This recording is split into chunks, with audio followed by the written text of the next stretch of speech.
A coalition of environmental and preservation groups are calling on the legislature to take quick action to pass a bill that would ask voters to approve borrowing $600 million for Green Acres funding.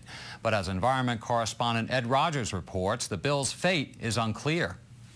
The Keep It Green Coalition held a press conference in a small park just outside the State House to call on the legislature to approve the ballot question bill.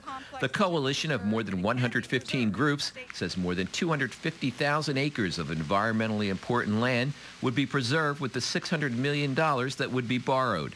The fund used for Green Acres purchases has been depleted. The groups say the legislature needs to approve the measure before breaking for a summer recess, or it's not likely to make it onto this November's ballot. Developers who didn't want to sell changed their minds, sometimes because of an economic downturn like we're in right now, making preservation possible, but only for a short window. The groups say a poll of 600 voters conducted in early April shows support for the borrowing by a 59 to 32% margin. When they were presented with more information, it was described to them what the funds would be used for, and importantly, what it would cost, less than $16 annually per household. Support increased to 2 out of 3 voters. But the state's two largest environmental organizations, the Sierra Club and the Environmental Federation, say they oppose the borrowing question. A third group, Environment New Jersey, says they won't actively support it. We think borrowing $600 million at this point for open space is fiscally, socially, and environmentally irresponsible.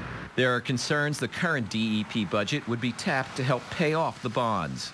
If it does pass, we'll end up costing taxpayers at least $30 million a year where we don't know how we're going to pay for it, which means more cuts in DEP, the potential for closing state parks, and so it doesn't make sense. The Sierra Club and Environmental Federation want to see a permanent source of funding, such as a water or SUV tax enacted, to pay for open space purchases. They're also concerned public support may be soft. We don't think this question, even if it passes the legislature, can pass the voters, and no question is better than a failed question. No one's been talking about stem cell research for the last 2 years since that question failed. The enemy of good is perfect. What we have here is, in these difficult economic times, despite the conditions before us, strong voter support.